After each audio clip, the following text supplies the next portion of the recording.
go and get things started, we'd like to welcome Jordan Spieth, the 2016 winner here at the Charles Schwab Challenge.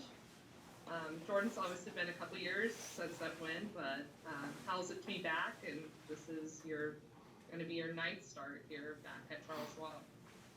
Yeah, I love Colonial. I've had a lot of success here. Won once, like you mentioned, and then finished runner-up a couple times, and had chances to win a number of years. So I love this golf course, Hogan's Alley. You got to hit a lot of different golf shots. I get a lot of great support in this DFW area, and have for those last 9 years. And so I very much look forward to this week. It's one on the calendar that's been very special to me, and it's coming off of the last 2 weeks. I feel good about kind of knocking a little bit of some rust off and feel good about kind of where things are at. Just need to, see a couple putts go in and the lid comes off, and hopefully we get off and running. And being a Dallas native, just even in this year, you have 3 top 10s here in Texas, including a win at Valero. Can you speak upon what is it about playing here in your home state? Texans are proud of Texas, and I'm no different. I love being here. I think, you obviously have to play in wind. It's kind of got its own identity, the state of golf in the state of Texas, and so I think when you're used to it, I think it's a little bit of an advantage. But at the same time, all these golf courses that we play in the state are very different from each other, but the one constant is that you're going to get a couple different wind directions. You're going to have to really kind of control the ball with your short irons into greens, and Colonial's no different on that front. So, it's nice to be able to sleep in my own bed. That's always great for a tournament week. Kind of don't use quite as much energy up. You're able to recover a little bit better. And like I mentioned, Colonial I've probably been the most successful at this one out of any of them. So, coming in feeling in pretty good form, just need to kind of tighten things up and let kind of the tournament to kind of settle into the rounds. And with that, we'll open it up to the media. We're going to go over to Adam Schupak with Golf Week. Adam, go ahead. Hey, Jordan, what is it about Colonial that you, right from the very beginning, you seem to have always had success there? Yeah, I'm not really sure because, I look at, there's a few tournaments where I kind of, I guess, have had the most opportunities to win out of any. And, I think of like Kapalua as far as when I've been there, Augusta, and they're very different from Colonial. And those two courses are similar in a way with kind of how much feel you have and slopes and Colonial's, it's a Hogan's Alley, fit it into tight windows, try and hit fairways and control the ball in the green. So I've putted these greens really well historically. I think that's number one. I think I've just kind of had a good knack for reading and dialing in the speed out here, but play it kind of the smart way. There's a place you can get into big trouble around the greens here, and then there's a place where you can kind of end up being able to make an easy par. And I just feel like I do a really good job of staying committed to not making kind of those mistakes. And it's normally, it doesn't yield like 25 under. It's normally anywhere from 12 to 18, and so you don't really have to take too many chances. You're going to get enough wedge opportunities that I think that if you just kind of play patient golf and again don't make those mistakes and like I mentioned before, you just start kind of letting the round get settled versus having to force things. I think I've done a good job of that here. To be honest, I wouldn't say it's just been kind of one from 2013. I've just really loved being out here. I like the shape of the holes, and I like kind of the mixture of the wedge opportunities with some of those par threes in that horrible horseshoe, all those 3 holes where you really just kind of hold on for a little bit in the beginning of the round, and then you can go take advantage. Last week was not a good putting week for you. We talked about it a little bit last week. How come you've always been able, it seems like statistically, whenever you do have a negative strokes game putting week, the very next week, you're fantastic. I don't know. I haven't looked at that. Sometimes it's a mechanical thing. Sometimes it's just putts didn't go in. Sometimes it's a speed thing. For me, last week it was a little combination of things. So I've got quite a bit of work to do but I know what it is. I just have to put in the work to get it dialed in. And I think hopefully just being on greens that I've seen putts go in before, having similar putts and just being confident in the reads will be something that'll really be helpful this week. But yeah, I haven't looked up bounce back tournaments off of not so good putting performances. It's more for me like, hey, when I'm over it, do I feel comfortable about my stroke feel starting this ball on line? And then I think probably my biggest strength in the game of golf is green reading and speed control. So a lot of times it's just kind of picking that right line and then starting the ball, feeling confident through the stroke on just being able to be outwardly focused versus focused on the stroke. And I think that's obviously very important for any professional golfer. They'll say when they can be reactive versus thinking about, their stroke, they're going to be a lot more successful. And so I've got a little bit of kind of extra work to do this week. I'm looking forward to it. And I hopefully just being on surfaces that I've had success on in the past, that can kind of speed up the process of being right where I want to be. You felt that Phil could close the deal on Sunday. What was your reaction to how he did that? And also, just can you speak a little bit about his longevity in the game? I mean, I thought it'd be very, very difficult. He hadn't been in contention in quite a while on the PGA Tour, against the guys he was in contention with, right? I mean, I know he's won many times on the Champions Tour, and I think he might. I haven't heard anything he said afterwards, but I think he might. That might have been something that had been helpful for him as he was coming down the stretch, just having won golf tournaments in the last couple of years, regardless of where it is. I think that helped, but it's just so difficult to just be in contention for the first time in a while and be able to tap into that confidence that you're supposed to be there and you're supposed to win. And it's like, it seems like all the great ones have that one left at the end. And I know he'll probably tell you, maybe he thinks he's got more than one left. I don't think anybody will doubt him after this one, but I think it's just wild. I think it's incredible. His streak of not being outside the top 50 in the world for however long that was is going to be a very difficult task for anybody going forward to match. And then to win a tournament, let alone a major championship at 50, with how young and stacked the game has gotten is just an incredible feat. And I think the way he handled Saturday and Sunday when he did make mistakes to especially on that back nine on Saturday, to then close that back out and remain in the lead. I mean, it was typical Phil. There was going to be some excitement, and when he got in trouble, he got out of it. And all in all, it was a very difficult golf course in the wind where you got to drive the ball very well and then control iron shots. And I think, that he obviously did it better than anybody else. But the one thing out there is if you do get into trouble, there's no one else you'd rather have hitting that shot from a tough spot around the greens. And I think that kind of scrambling and making some putts early in that tournament was a difference maker for him. Thanks, Drew.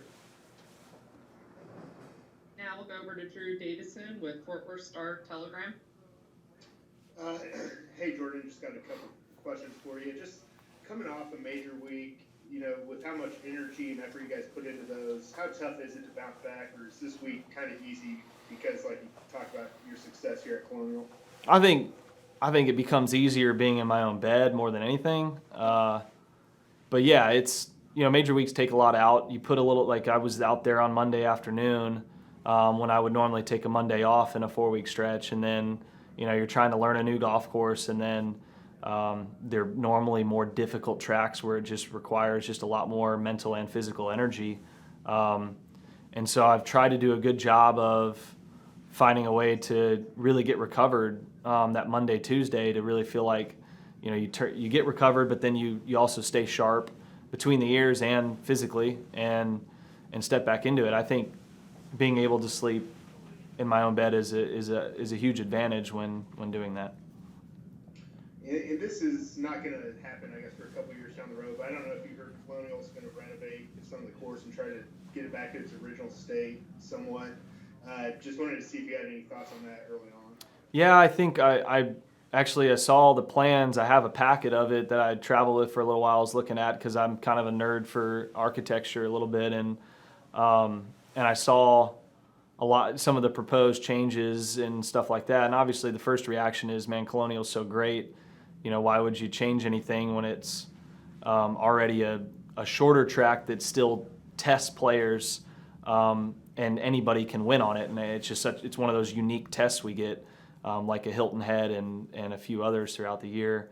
But then, you know, you look at the changes and you're like, man, it's still going to keep its roots. It's going to be, it's still going to be Colonial, and then a couple shots are going to change here and there, a couple complexes.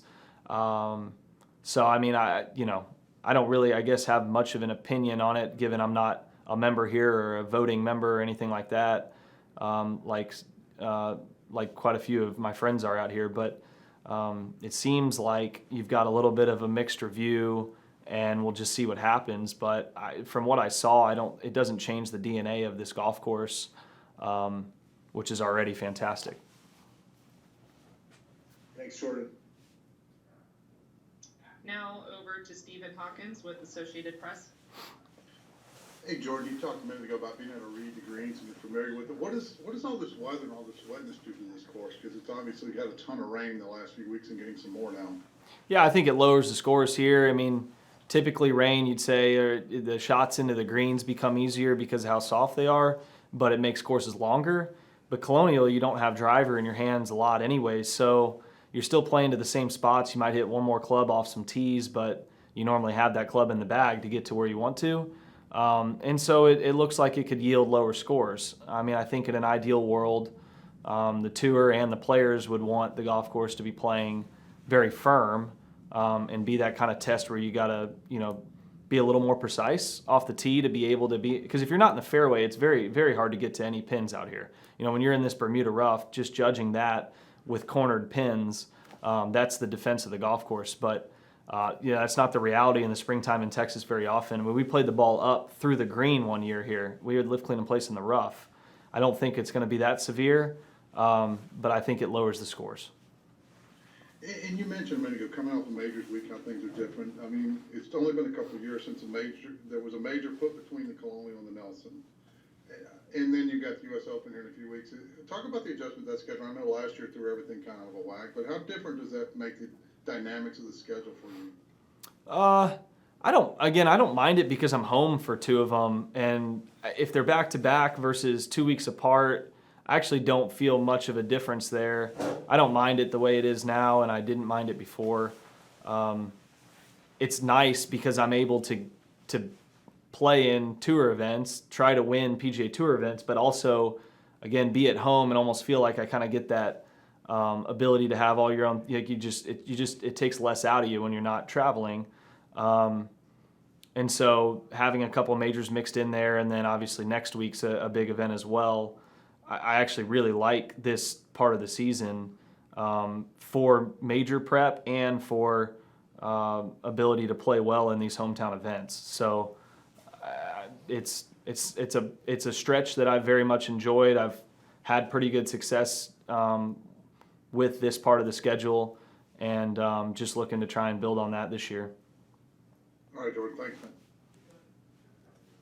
We're going to go back over to Adam Schupak with Golf Week. Jordan, I'm just curious, did you ever, try to get Phil's autograph or follow him back in the day and as a kid? And then also, do you remember the first time? Is there a good story from the first time you met him? I did, yeah. I did. I think I still have it. I actually know where it is now that I mention it.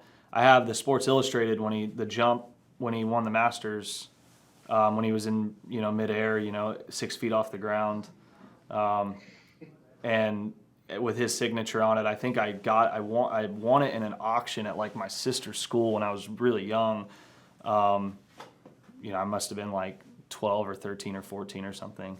But I remember going out and following him because he would come to the Byron Nelson and play. I came to the Colonial a couple times in grade school as well, and he's always been good at this tournament. So first time meeting Phil, I remember the first time I was paired with him, I think, was 2013 in the playoffs. And it was the final round of the Deutsche Bank, and I played really well. And then he went out and called Freddie Couples to help get me on to the President's Cup team. So my first kind of playing with him encounter couldn't have gone any better. But I mean, over the years, just being in rooms with him at those team events is probably the most memorable times with him. But also any round that you play, just how he treats everybody. Obviously the thrill of watching his rounds of golf, where he could go shoot, he could have 6 birdies in a row. He could also, hit a drive onto a different hole and still make birdie. And he could look, like it's filled with thrill, right? I mean, it's just so much fun talking to him. He's got a wealth of knowledge. He's always been really helpful to the younger guys on getting us pumped up, inspired, somebody you could always bounce ideas off of, and to have a top, whatever you want to call him, 10 or 5 or wherever he's going to be, a place in the game in history, to have that person and be so welcoming and be so good to the younger generation out here too, and then set the example that he has. I think we're really lucky with that. I don't think, in life or in other sport, you'd necessarily get that kind of opportunity open up, and I was fortunate to kind of have that just by watching him.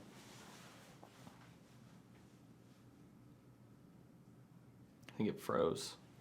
The Colonial greens as you do. Sorry, it's a little. About Augusta's. Can you repeat the question? Sorry, it froze a little bit. Yeah.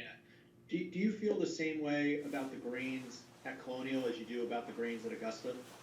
I think just like a confidence level coming in, probably, but they putt so differently. They're both bent grass. That's about the only similarities. These are really small, subtle slopes, and Augusta's obviously the big, massive ridges and slopes with a lot more pace and feel. But yeah, I think just from a confidence level. But again, I mean, I've got to get to where I'm stroking it well, or else it doesn't really matter. And so I've got work to do on that front. But coming in, like I mentioned, it's just a place where I feel that as you start to kind of get into the tournament, you make a couple putts, having good memories of making big putts here, the year I won, and other years where I had chances to win. I think you can kind of draw back on that and that kind of confidence. And I think it could just speed a process up of just being right where I want to be. All right. Thanks very much. Thank you, Jordan. Appreciate you taking the time to join us, and best of luck this week. Thank you. See y'all.